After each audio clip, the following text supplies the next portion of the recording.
Hi everyone, we are once again back at that time of the month. It's vinyl time. You'll also have to excuse the headgear because Dolly Daydream here managed to scratch the absolute hell out of the front of his head with a gaping wound, which I don't think any of you really want to see, nor do I particularly want to display it for you all in permanent vision, on the internet. Here is the day that Ian managed to scratch his face and just showed the world. Anyway, less about my facial deformities and injuries and more about what I've actually made this video for, which is, of course, the latest updates to my vinyl collection, the continuing expensive hobby which I have picked up. But, you know what? I think I'm going to start slowing down. I mean, I say I think I'm going to start slowing down, but who even knows what that even means? Because I've now got to show off today, with what little disposable income I have, 20 brand new vinyl records to add to my collection. We are approaching the 100 mark. We are, I think I'm at 90 now, if my Discogs is correct, I think. 90 records. Really, really excited to be getting towards that 100. I will probably sort of maybe take a breather when I do hit the 100 because they're going to start running out of space, which might become an issue. But anyway, let's cut the chit-chat and let's get right into the records. So, first of which, this was a birthday present from my darling mother, and she gifted to me Pet Sounds by the Beach Boys. I nearly said the Beach Shop Boys there, which would not have been correct at all. The Beach Boys with Pet Sounds. Now, obviously, it's a bit of a, a bit cliche, shall we say so, to this record. It's definitely not an original. 2016, there we go. This is a 2016 reissue. Obviously, this is one of the most coveted and most highly spoken after records, literally of all time. You see whatever popular music magazines top greatest records of literal all time, and this is usually up there towards the top. I do like it a lot. I really, really do. A lot of these songs I grew up with, like Sloop John B, Wouldn't It Be Nice, God Only Knows. There's some great tracks on here, but some of the deeper cuts on this I've been finding, because I've obviously never listened to the actual LP the whole way through before until, I was gifted this. And it's good. It is really, really good. Fantastic sort of chamber pop kind of thing. Lots of stuff going on. And it really showed off that the Beach Boys were more than just, we're surfing USA, we're California, blah, blah, blah, blah, blah. It's a great record. It's a really, really great record.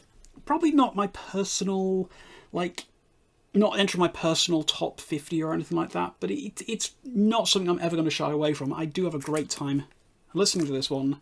Pet Sounds. Yeah.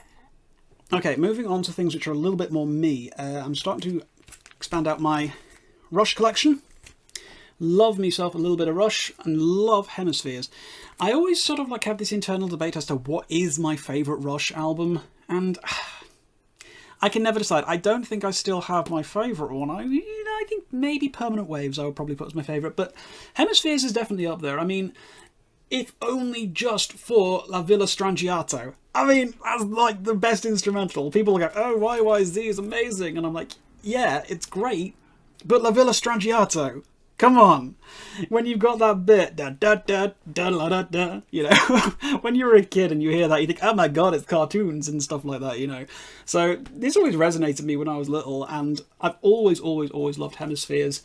It's just so much to love on this record. I mean, just if you've not heard it before, if you've not heard Hemispheres before, please correct this and go and check it out right now, because it is definitely one of Rush's best albums.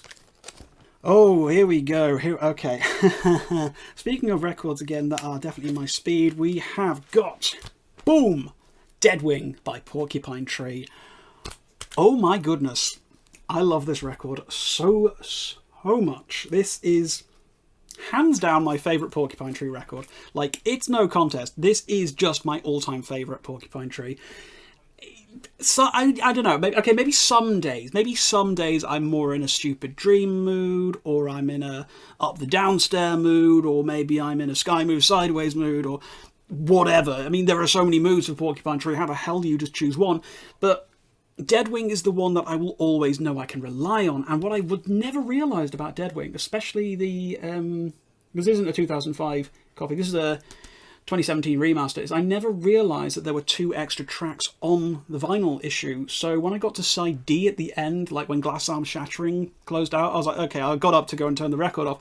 And then like these next 2 tracks, So-Called Friend and Half Light, starts. And I'm like, I've never heard these before. What is going on?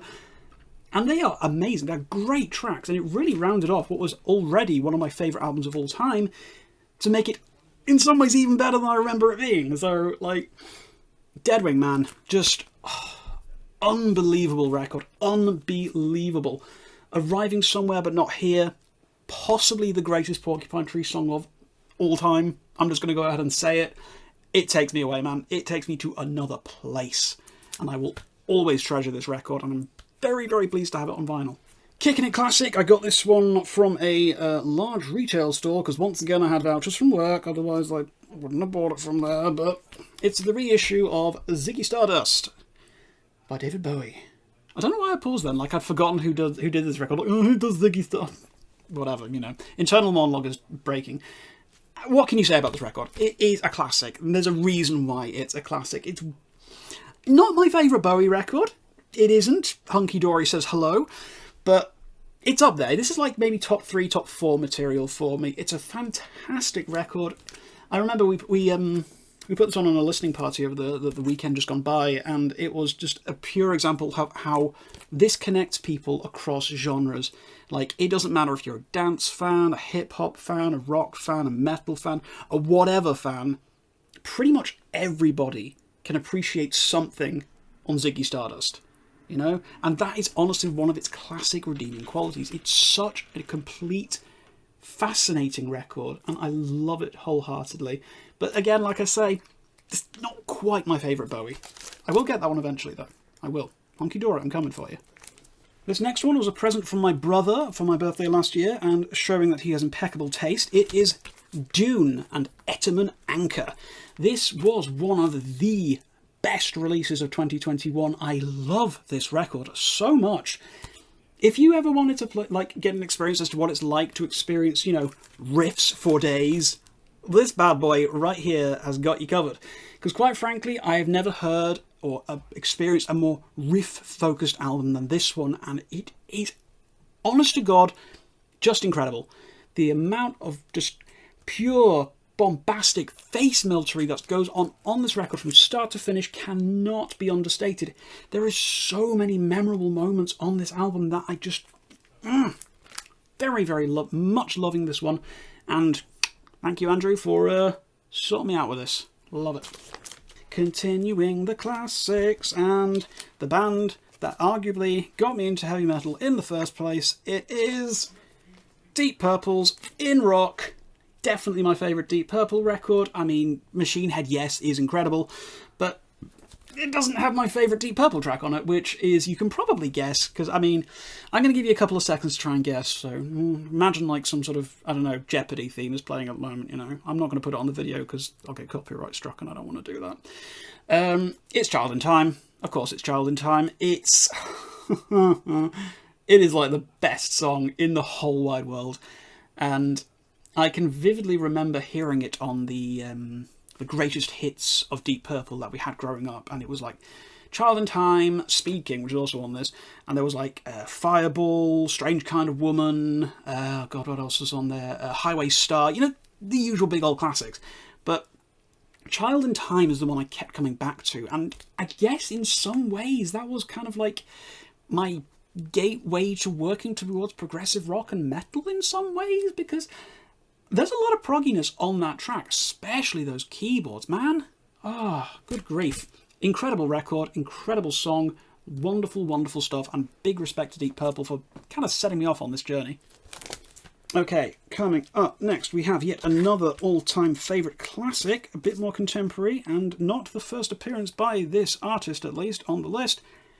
Hand Cannot Erase by Steven Wilson. My goodness, what a record. 2015, so relatively recent, but I would happily call this one of the all-time greats. This is absolutely, hands down, an unassailable masterpiece of the highest calibre. There's not really much I can say about this that I don't want to, you know, I'm kind of saving for a classics review, I'll be honest with you. And I don't, like, prepare these videos at all. I just pick up the record and start talking. But, I mean, it's a fabulous concept album. There are so many songs on this which just work great in isolation, but taken as a whole, as like part of the entire record, they are unbeatable. This is Steven Wilson at his absolute champion best. I always sort of like debate to myself, which do I prefer, this or The Raven That Refused to Sing? And, I don't know, I keep coming back to Hand Cannot Erase for one reason and one reason alone. It is slightly more accessible than Raven, you know, but they're equally brilliant, but I don't know, I just slightly prefer this one, and it kind of upsets me that, I mean, To the Bone was fine. It was fine, okay? It was an okay record, but it was a big step down from Hand Cannot Erase. And don't even get me started on the Future Bites. I have opinions about that record. Oh boy, yes, we do. Oh god. No, I'm hoping that the Harmony Codex really does sort of like bounce back and come to... I'm not asking for like a retread or a repeat of this, because I do think that each Wilson record stands perfectly in isolation. But I just don't want... I don't know, I just don't want a Future Bites 2. Like, or even a Future Bites 0.5. I just want him to sort of move away from that, because I didn't like it. I didn't like it at all. I might get around to talking about the reasons why I don't like the Future Bites in a future video, maybe. Or I might just touch on it when I do my review of the Harmony Codex inevitably later on in the year. But regardless of that, Hand Cannot Erase, one of the greatest records of all time. Please listen to it if you haven't done so already. It's just... mwah! Right, we are continuing to round out my classic Genesis with Trick of the Tail, which means I only have Trespass left to get from the classic era. I mean, I don't count from Genesis to Revelation, because I didn't like their debut record. It's fine, I guess. It's not a bad record, it's just... it's not the Genesis that I love. Obviously, Lamb Lies is back there, which I got last time, and Trick of the Tail is arguably one of the best Genesis records, if not like top 3 material, which I'm kind of a Gabriel purist. I'm not going to try and pretend otherwise. I love Peter Gabriel, I love his solo work, I love his work in Genesis, so it took a little bit of me coming to terms with the fact that, you know, Phil is singing at the moment, which is fine, you know, it's fine. He does exactly what you expect him to do, but it's the instrumentation on this record that really sells it for me. It's still got that beautiful creative spark, it's still so adventurous, and it was definitely a sign of the fact that just because it's been a shake-up, things have been moved around a bit, somebody's left, somebody's stepped in, they were still Genesis. They were still the band I love, and still do love, admittedly. But this was definitely the...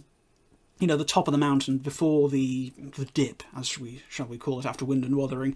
But yeah, just Trespass left to go, and then I can happily call what I would consider to be my Genesis collection complete. Hooray, we're one step closer. Okay, moving on, we've got... I'm just going to slip this one out of its plastic cover. We've got a nice new record. It's Orchrust with The Approbation, which is something I reviewed not that long ago, and I liked it enough to go out, and I got myself the hands on the extremely attractive orange vinyl. Look at that. Whoa, beautiful. Absolutely gorgeous. Love orange. Favourite colour in the world. So I don't care if this wasn't the most exclusive version of it. It's the orange version, and if you end up knowing anything about me, you'll find out that orange is the best colour in the world, and more things should be made of orange. That being said, this record is a lot of fun. It is definitely a good debut record. Would I call it an exceptional one? Possibly. The only thing which really holds it back is the fact that maybe it is a little bit too derivative of its source material, that of course being Porcupine Tree and Opeth, because it sounds like literally a fusion of the two. I mean, which is great. Two of the best bands like in the entire world put together. What could go wrong? Arguably nothing. That's to say, in my review, I do love this record, and I do come back to it time and time again, but every time after I finish it, I can't help but thinking, these guys have got more to show us. They've got more evidence that shows that they are more than just this, you know. They are more than just an Opeth and Porcupine Tree cover band, as it were.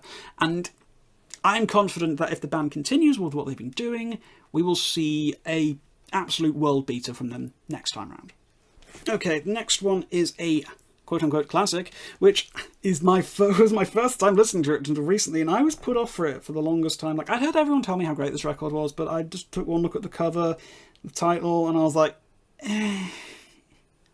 It can be none other than Rick Wakeman's The Six Wives of Henry VIII, which, good lord, it's the worst cover. I mean, okay, maybe it's not the worst cover, but it's really unappealing. I mean, it looks incredibly washed out. It's really boring. It's just like, it's just Ricky here with like against like the backdrop of like Henry VIII and his wives, and even just the name makes me think like boring old school. I mean, like even the back cover. Oh look, a history lesson. How exciting! And I always just assumed it was going to be a really boring record. You know, I mean, I know. Don't shoot the messenger. Blah, blah, blah.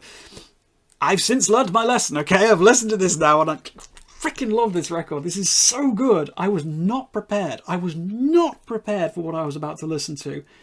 Cast aside any like assumptions you might want to make about this album from this cover. This is an exceptional album. I love this, okay? This is some of the best instrumental work I've ever heard, some of the best keyboard work, some of the best bass work. Oh my god. Just, I think if anything, like more so than anything else in this pile, I'm probably going to go back and listen to this one the most, I think, just because it really affected me. Like, I feel like such an idiot for just having avoided it for so long, but don't make my mistake. Go to a streaming service, check this out right now. Prog instrumental heaven.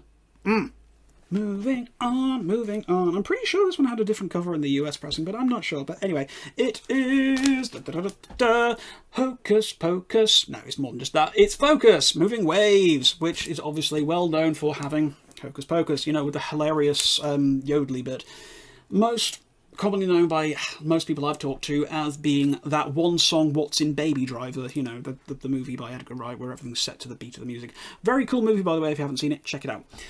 This is like one of the, I mean, again, it's a really crap cover, you know, it's like, you just got this terrible, like, oh, here's the band, here's some, like water and stuff, and it's whatever. It is a great album, though. It's a lot of fun. I mean, it's more, again, than just Hocus Pocus, although that is such a good opening track. I mean, my god, talk about setting the standard for yourselves. But side 2, with Eruption, the 22.5-minute song, whoa, boom, love it, incredible. Definitely check this one out. It's so much more than what it first appears, and it's a lot of fun. I love it. It's really, really good. Okay, we are continuing to round out our collections here, and it is the turn of ABBA. Yes, my long-standing love affair with ABBA continues. I will never not adore this band, and Voulez is probably, I don't know, arguably one of their best records, if not their best. I mean, you could ask me on a different day of the week, like, what's your favourite ABBA record, Ian? And I'd be like, I don't know, it's like, maybe it's The Visitors this week, maybe it's Voulez this week, maybe it's the album, I don't know, Arrival, like, anything. I don't know, apart from, like, Self-Titled and Waterloo and Ring Ring, that kind of bottom tier.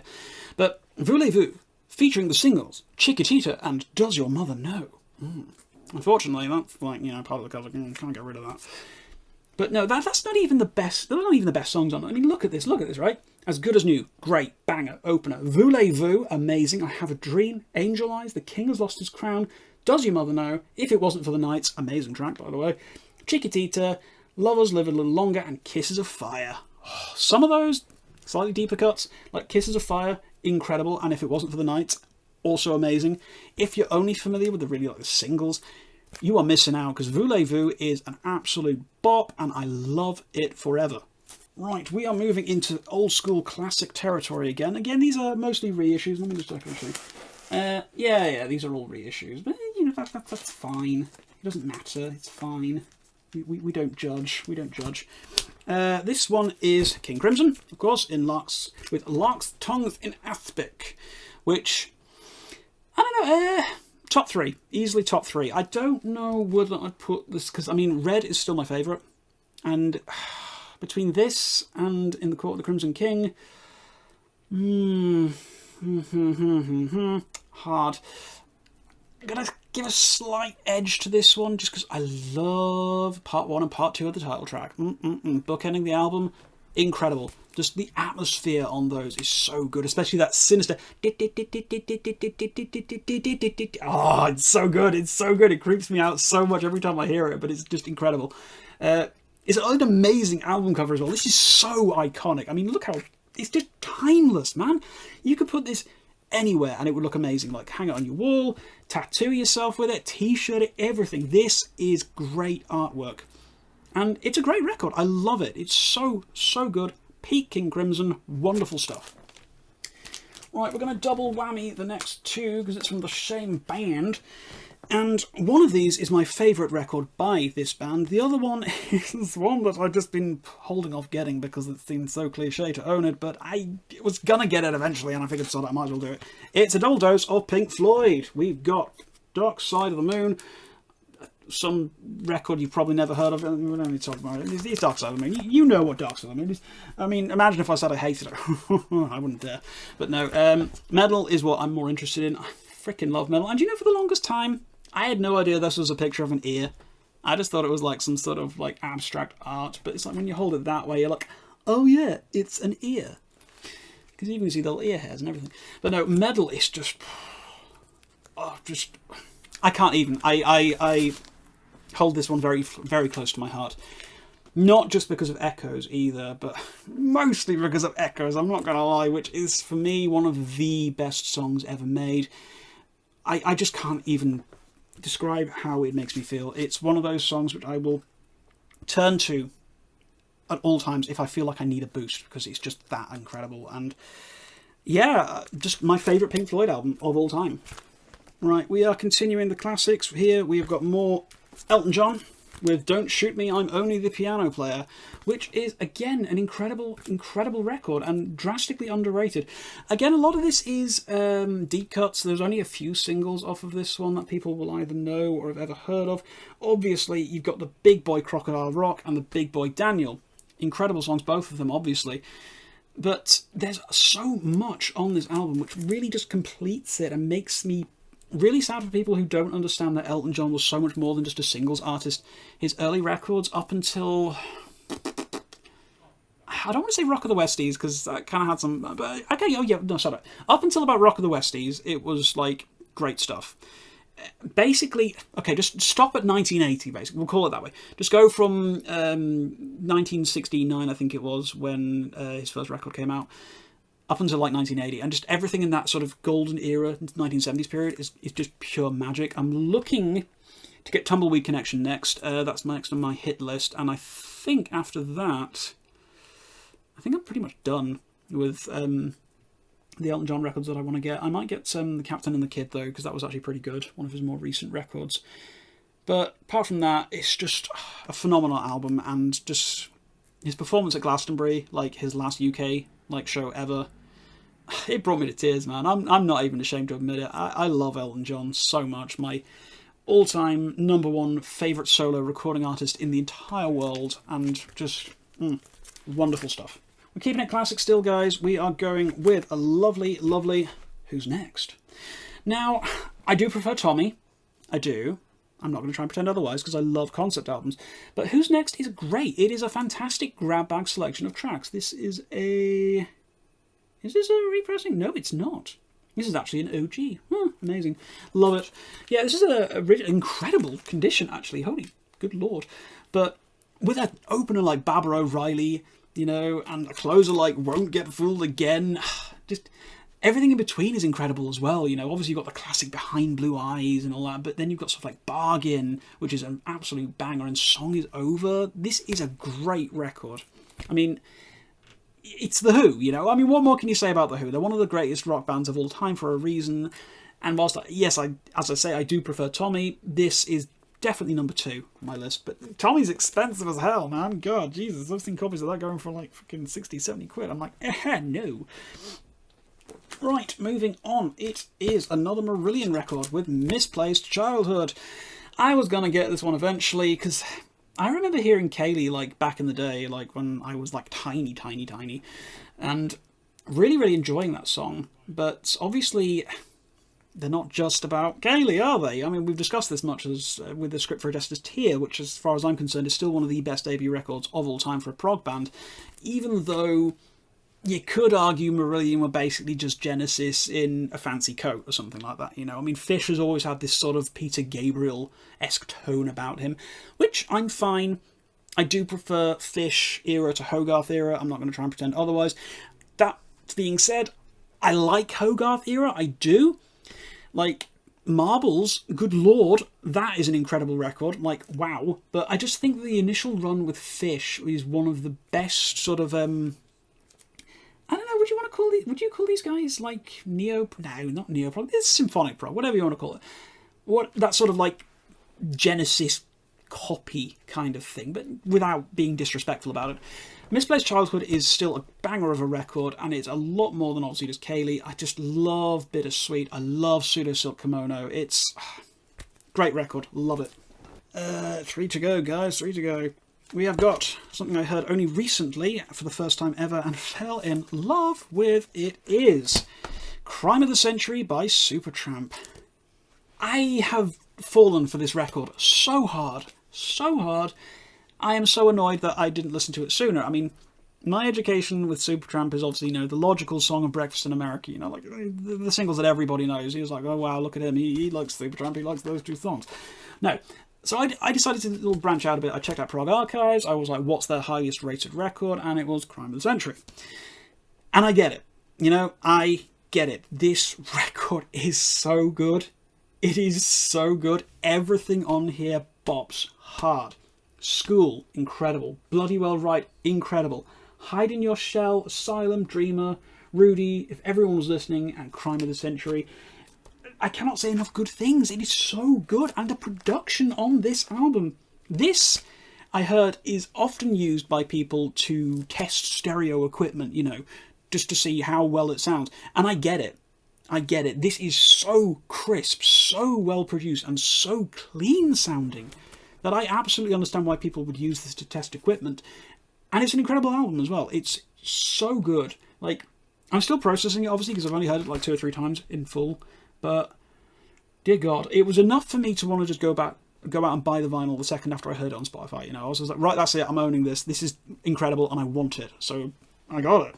Right, these last two are kind of special records to me. Like, you know how when you're growing up, you've always got, like, those records that you really connect with, you know, which remind you of, like, simpler times of your childhood, of that kind of thing.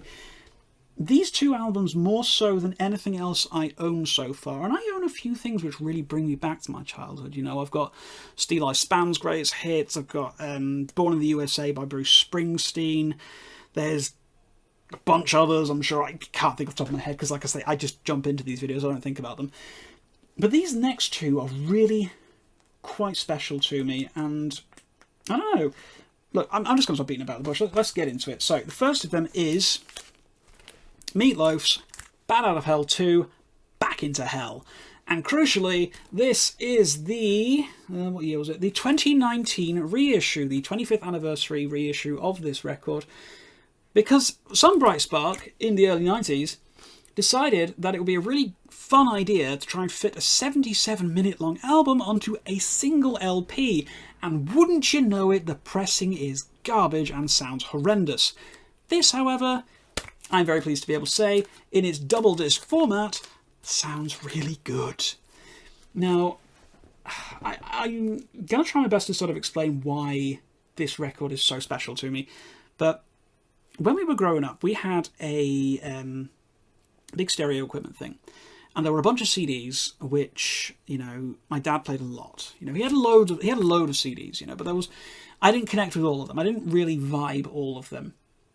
This album, every single track, every single moment of its 77-minute runtime, and you've got to bear in mind, I was like 6 or 7 years old when I used to listen to this record, and the whole album held my attention.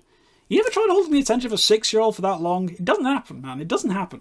So credit to Meatloaf for this, you know, and Jim Steinman, he's just...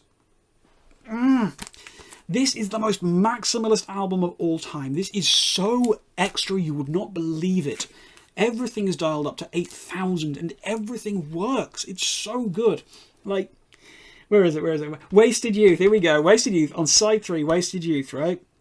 My metric for friendship is if you and I can recite the entirety of Wasted Youth from start to finish without missing a beat or batting an eyelid at each other, we are going to be best of friends forever. So if you approach me and go, I remember everything, you can damn well bet I'm following up and we're doing the whole thing, baby. The whole damn thing. But yeah, this is an exceptional record. It really takes me back. This is one that I will treasure for basically the rest of my life, and I will always hold this in highest possible regard. And I will say without any hesitation or thought behind it, it's better than the first one. This smokes the original Bad Out of Hell. Like, it just does. Like, I think... Here we go, yeah. I'd do anything for love, but I won't do that. Everyone going on about, oh my god, this incredibly long song is in the charts. And now I look at it and I'm thinking, at the time, it's like, yeah, this is really long. And it's like, it's 12 minutes long. And I'm just like, oh, is that it? Big whoop, you know. The curse of being a prog fan, you know. 12-minute songs, it is normal, you know. It's just... But this, love, love, love, love, love. Endless, just... I can't even, guys, honestly. If you've not heard it before, I appreciate you won't have the nostalgia for it that I do, but really do check it out and just strap yourself in. It's a hell of a ride.